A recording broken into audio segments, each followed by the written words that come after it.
and neither do we need significant booster pumps to then pump the affluent back to the sewer treatment works.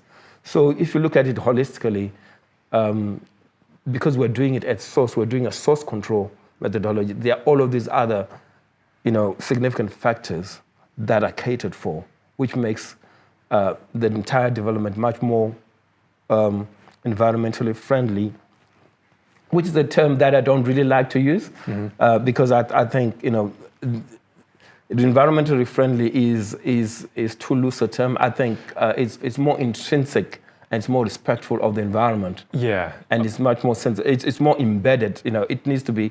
When we're designing these developments, we want the environment to be embedded within the fundamentals. Yeah, it needs to be integrated, doesn't it? I think this is part of the problem of the whole kind of environmental discussion, because I see a lot of environmental features like trees, for example.